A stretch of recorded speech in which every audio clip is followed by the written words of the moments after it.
Shalom, call Halal, Yahawah, Bahasham, Yahawashi, Bahasham, Rawchaa, Qadash. Double honors into the apostles, double honors into the elder bishops.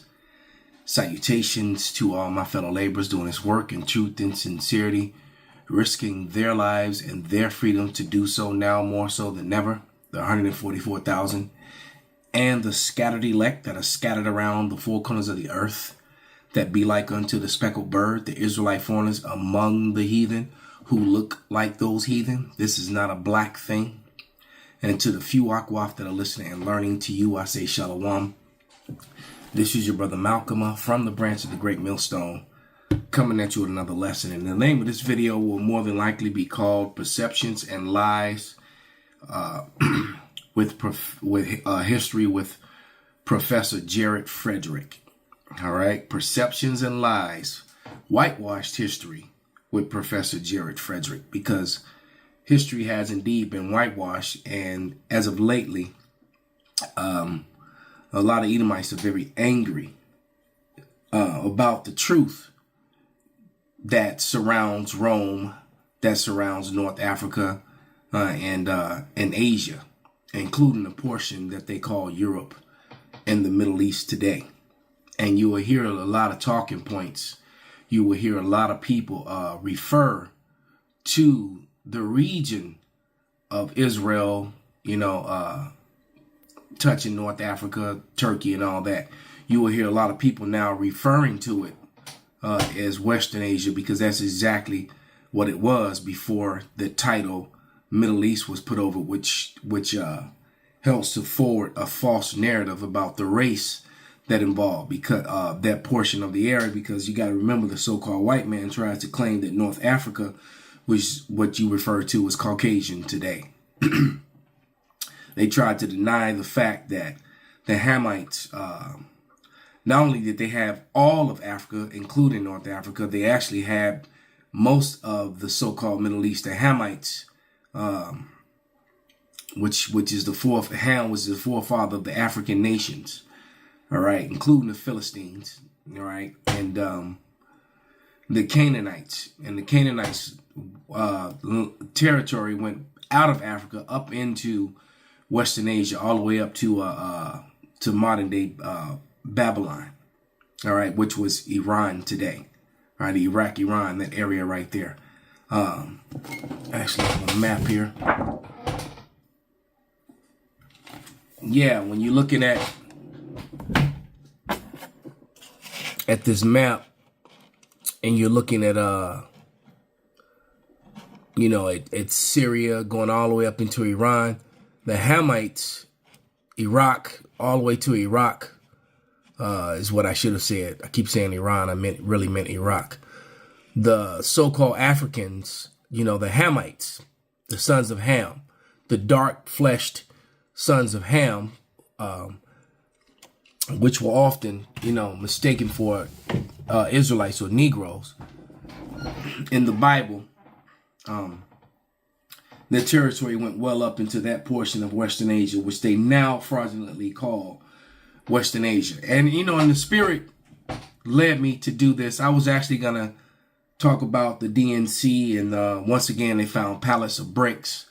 I have an insider at police headquarters who just told me about the how they blocked the parking lot with the tire slashers. They informed all the people that work there that to use public transportation and not to drive as a precaution or whatever, and also that the military is there as a precaution. So who knows if anything's going to happen, if it was all for show. But one thing's for sure, we know that it's going to happen. But these images of these when I went to turn on the computer, I was bombarded with these images of the upcoming movie trailer. Let's go back here. Of Gladiator, the next one is about to come out.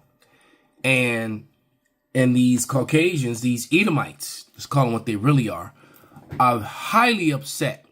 And the reason that they're upset is because they don't know the truth. They've been lied to as well as we were, about that region of North Africa, Western Asia, including the portion of Asia that they call Europe today.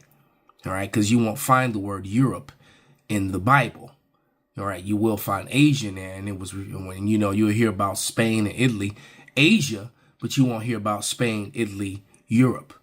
So that became wow, I'm looking at that phallic symbol over the general's shoulder, over his left shoulder on the screen there. It's just a damn penis. See, so even in Rome, they had, they were mimicking Egyptian stuff. So Esau is very, very unoriginal, and he just took on the identities of everyone that he conquered. All right, including the swarthy colored, dark flesh people that they called, that were in the portion of Asia that they called Europe. The Etruscans, the Minoans, the actual Greeks, the sons of Yahawan, right? Before Alexander took them over and took on their heritages, and Rome was the ultimate result of that. All right. And so that portion of history is left out of mainstream. So I'm going to provide a lot of information, a lot of and some scripture. But first scripture I want to get referring to this guy. All right. Professor Jared Frederick, that he's just a doctor of lies. Let's go to the scriptures. And the word doctor literally means to falsify. All right, that's literally, you can look it up for yourself. It literally means to falsify.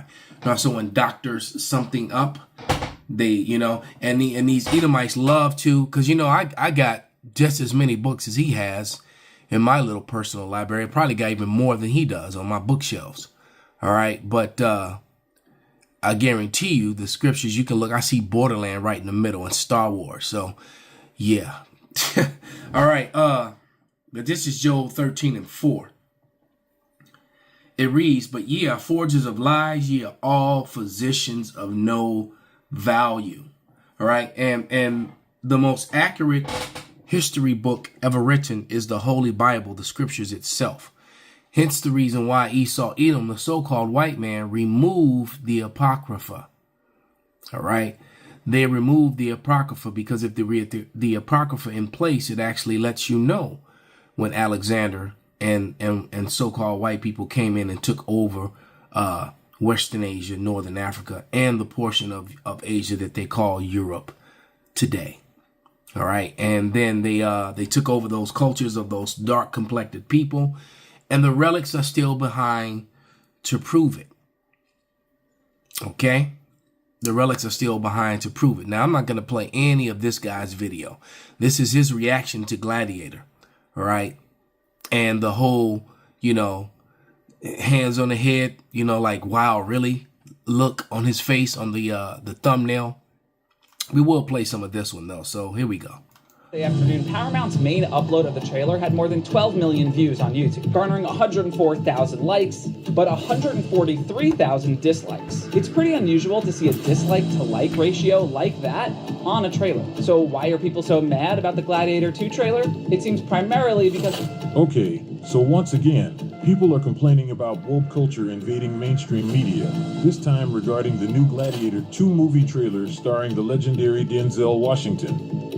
People are saying that Hollywood is trying to blackwash European and North African history now.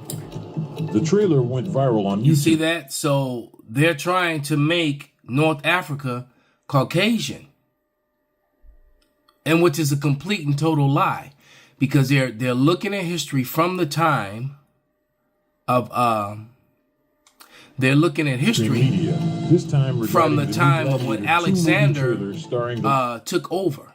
All right, when Alexander took over, and when he set up his 4 generals, and the one that he set up over, and I often forget their names, I could always remember 3 of them, can never remember the 3rd one. But the one he set up over Egypt was Ptolemy. All right, Ptolemy, the Ptolemaic dynasty. Ptolemy was the so-called white man that was set up over Egypt, and that's when you begin to get images of Caucasian Egyptians and Egyptian pharaohs. Prior to that, just like they showed you in the television series, those about to die, in episode 3, it you know, the Hamitic character Kwame, the hunter, he speaks about when the pharaohs were black. You know, so basically they're not black anymore. And he said, yeah, when the pharaohs, you know, were black, when the kings of Egypt were black. And then in that same show, the Jewish queen speaks about herself being a descendant of Herod the Great, which Herod was an Edomite who basically converted to Judaism. All right. And Judaism is a religion. All right. It's not a race. So, you know, that's where the whole ish means. Remember, the suffix ish means to be like. So there's a lot of lies that, you know, that has been compiled over time. So here we go. The legendary Denzel Washington. People are saying that Hollywood is trying to blackwash European and North African history now. The trailer went viral on YouTube, with numerous creators reacting to it. However, the reactions seem to be mostly negative. The movie is directed by Ridley Scott, a highly talented director whom, if you've been following us for a long time, you know we frequently discuss in our videos. You might be wondering where. Well, remember these images I share in almost all my videos? They're from the movie Exodus, which was also directed by Ridley Scott. Ridley Scott is unquestionably very talented, but sometimes he makes quite strange choices that contribute to whitewashing and the erasure of African history, as seen in the case of Exodus. I say this because it's not black people who are complaining anymore. Now it's mainly white people. People are upset about what he has done with the movie and its casting. This doesn't necessarily mean he's doing the right thing, but in this specific example, it appears to be the case.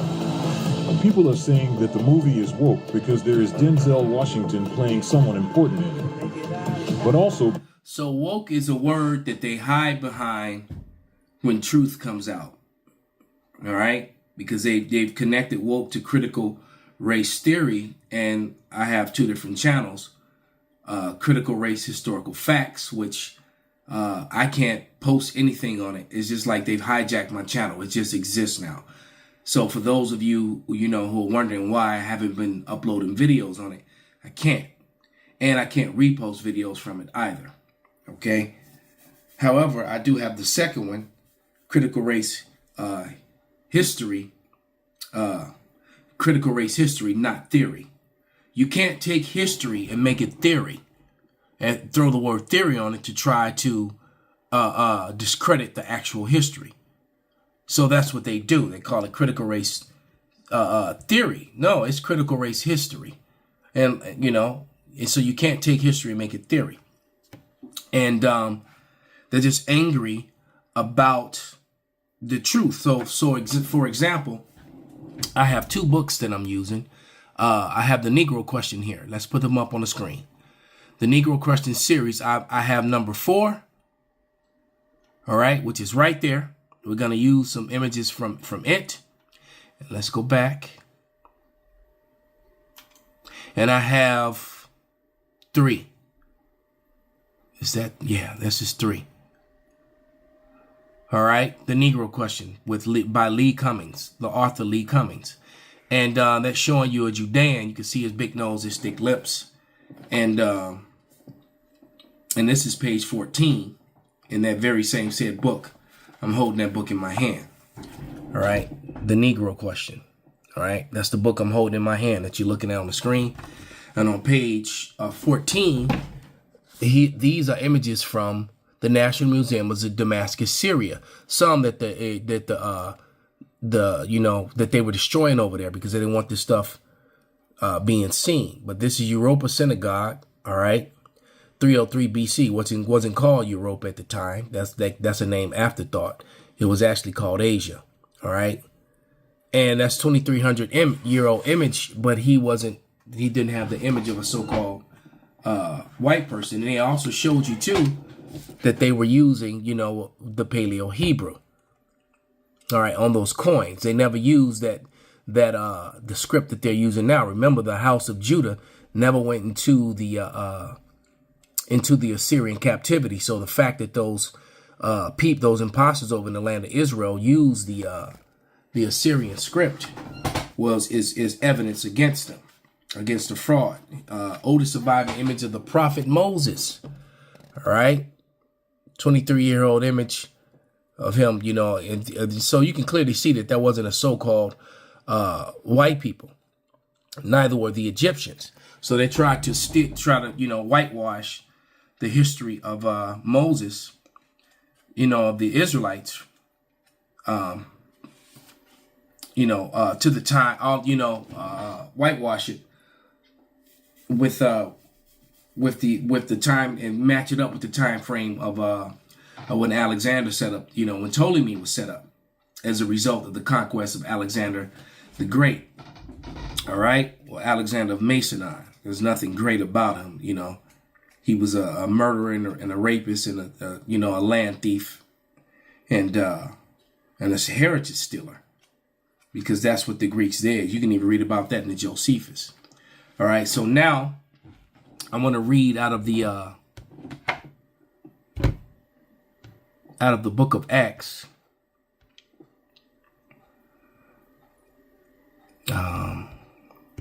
Couple scriptures is Acts 13:1. All right, because the Israelites never called themselves Christians. You know, that was you know, Christian is the Greek word for Hamashiach. All right, for anointed. Okay, followers of the Hamashiach. They never called themselves that. That was a title that was labeled upon them. All right, but this is Acts 13:1. And it reads, now there were in the church that was at Antioch certain prophets and teachers, as Barnabas and Simeon, that was called Niger, and Lucius and Cyrene, and Manan, which had been brought up with Herod the Tetrarch and Saul. All right. So we're talking about, and what was taken, and most of the book of Acts was taking place in you know, in the very region that we're talking about, including Rome, as pictured in the movie. All right. And we're going to get back to that word nigger too, and its actual meaning that a lot of people like to refer to it as Niger when it's really not saying that. It's actually saying nigger, and I'm going to prove it. All right. But when you're looking at this, you know, I hadn't even read it, but it says a Negro Question Part 3, the Black Pentecost. The book is rewriting the ancient world history and the church history based on artifacts that are emerging from the ground. See, that's one of my scriptures, Psalms 85:11. Well, let's run to it real quick and we'll go back to where we were. All right, because see, they falsify history, but then the relics tell a different story. The images that were left behind tell a different story. It says, Psalms 85:11, truth shall spring out of the earth and righteousness shall look down from heaven. So the narrative that has been established, the whitewashed narrative, is destroyed by the relics that were left behind. All right, it says, you will see images of Black Moses, Black Abraham, Black King David, Black Miriam, Black Samuel, prophet from the leading museums in the world, Cairo Museum in Egypt, Paragon Museum, Syrian National Museum, Galatia Museum, Moscow National Museum, Russian and Vatican Library. I have inserted spreadsheets. So just like what Putin showed the world a couple months ago with all those black icons from the 14th century, proving what the men of the Lord have been telling you, that the Dark Ages was ruled by dark people. The Black Plague killed black people.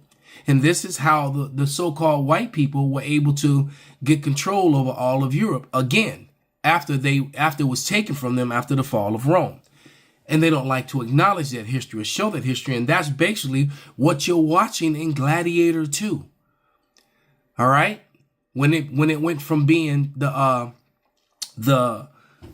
pagan Roman Empire into the Holy Roman Empire, because the children of Israel were the leadership. All right. In this new Rome. All right, even though they were going off and being wicked, you know.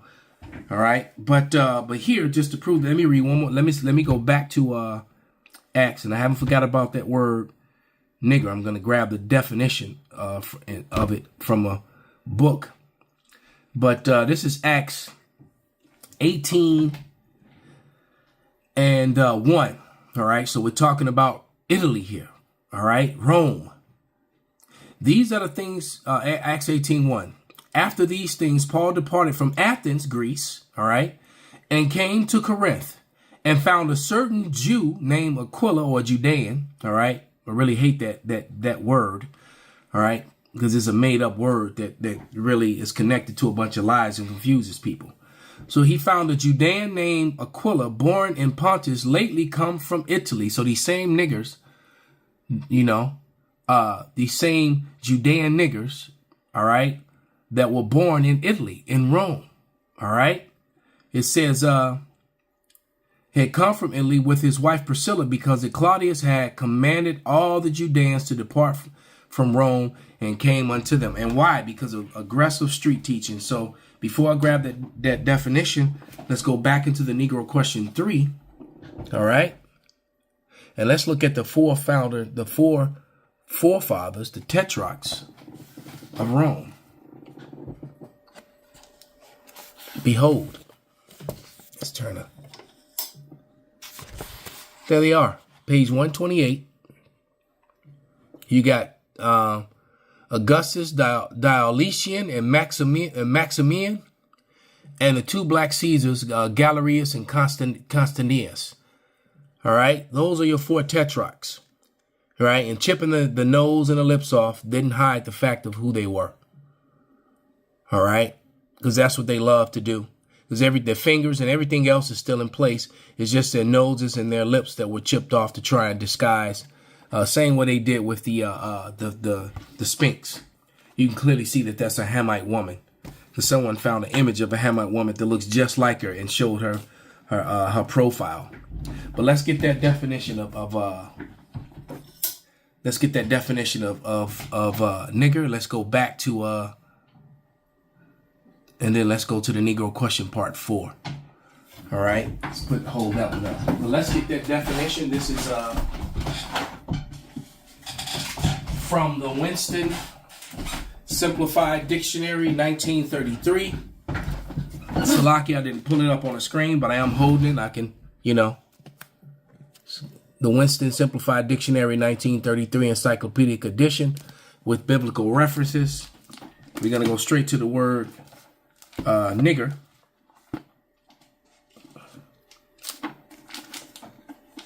Just like when the Bible, when it talked about wool, it was talking about Negroes with woolly hair.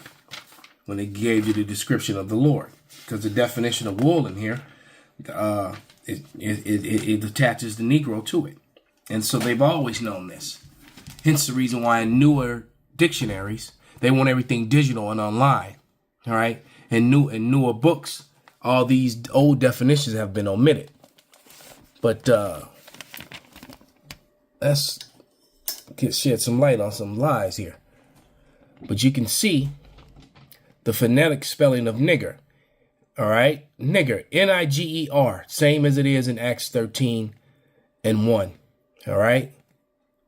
A Negro, a dark-skinned, now usually a contemptuous or vulgar term. So the word nigger was simply a description once upon a time. Now it's a vulgar term and rude thing to say the N-word. Well, it's a bad word because there's too much truth connected to it if you actually research it. That's why it's really a bad word. That's why they don't want you to say it, because if you go look it up, you'll find out that the word nigger simply was no different from saying Negro, black, Negro, Niger. It was just a description and nothing more. And then it also makes you reflect on the time when they enslaved the people of the Americas.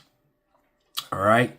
And it's funny, too, that when you go back to this, one of the things that these people were mad about in this movie was the fact that they were using No Church in the Wild as a song and saying it would have been better if it was a rock song. Well, guess what? Rock music was invented by black people, too. Heavy metal. Yeah.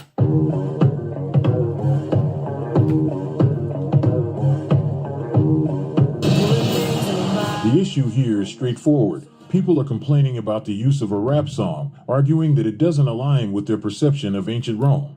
With their perception. Some have suggested using rock songs instead, believing that genre would better convey the essence of ancient Rome. Well, here, there are two problems. The first one is that this song is used for the trailer and won't probably be used in the movie. Musics are used in the trailer to incite people to go watch the movie. The second issue is that, in this case, the problem isn't that the song doesn't fit, rather, the song actually aligns with what will likely happen in the movie. This point was perfectly explained by this YouTuber. And of course, people are saying that No Church in the Wild and rap music has no place in a trailer about ancient Rome. That just shows me that you guys don't really listen to rap. This is actually the perfect song to put in a trailer like this. It actually aligns with the themes of the film, especially the first one. Human beings in a mob. What's a mob to a king? What's a king to a god? What's a god to a non-believer? No Church in the Wild is perfect for a movie like this, especially for a film that's about corruption, power, revenge, justice. Tears on the mausoleum floor, blood stains the Colosseum doors. And we're dealing with ancient Rome. There's going to be some bloodshed. There's going to be some transition of power. I'm sure Lucius will be challenging the throne. To quote Jay-Z, I'm sure tears will be on the Colosseum floor. I'm sure there will be lies on the lips of a priest. I'm sure his head general, Pedro Pascal's loyalty will be tested. I'm sure Denzel will take the nihilistic approach and burn Rome to the ground. And I'm sure Rome will be experiencing a lot of transitions of power. I understand a lot of people hating rap music being in... Check out these deals of the week at Walgreens. Films, but I certainly think that there's a right way to do it and there's a wrong way to do it. Since the themes kind of align with the themes of the film, I actually like this choice. A lot of people would disagree with me, but what do you guys feel about it? So, we observed that the theme of chaos is perfectly captured here. The lyrics align with the events depicted in the movie. But people that's true. are not happy because rap music is connoted black. And they don't want to see black music attached to ancient Rome. Well, it can be understandable to some extent, but for those advocating for using rock music instead, I would ask the following question. Is rock music more representative of ancient Rome than rap music? Because apparently rock music is white music, so it fits ancient Rome better than rap music. Well, to these people, I will remind one thing. Both rock and rap music are black musics. That's enough said. All right. Same thing with country.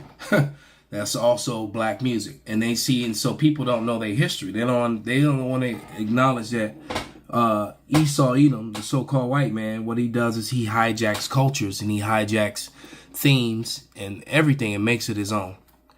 All right. But here in the Negro question part 4. All right. Let's put it up on the screen. And we're going to wrap it up after this. On page 6. All right. I'm reading from page 6. Okay. And it reads, Professor Boyd Dawkins, Professor of Geology, Manchester University, London, 1879. So this was a speech he gave in Manchester in the university. Our remote ancestries, page 95 to 106. The original people of Britain, France, Spain, and England were short black men about 5 foot 6 inches in height. They were in England when our fathers, white English, invaded the land in 499 AD.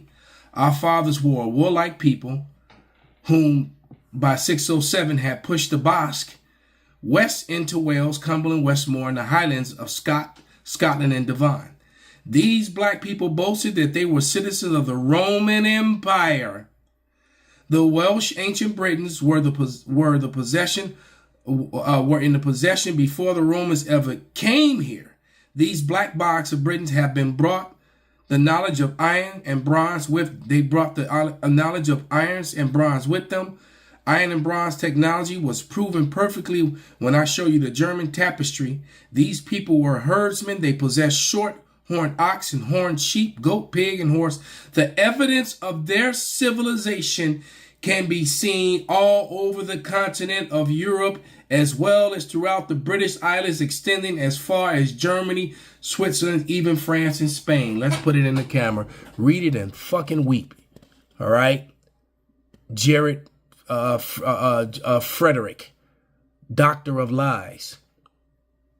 All right? So with that, you know, I want to read one more scripture and wrap this up. And that's what this comes down to, is to truth. And they just hate the truth so bad. And that will be 2nd Ezra 6:27. And it reads, "For evil shall be put out, and deceit shall be quenched. As for faith, it shall flourish. Corruption shall be overcome, and the truth which have been so long without fruit shall be declared. Call Halal, Yahawah, Bahasham, Yahawashi, Bahasham, Rawchaa, Qadash, Kwam, Yasarala, Shalom."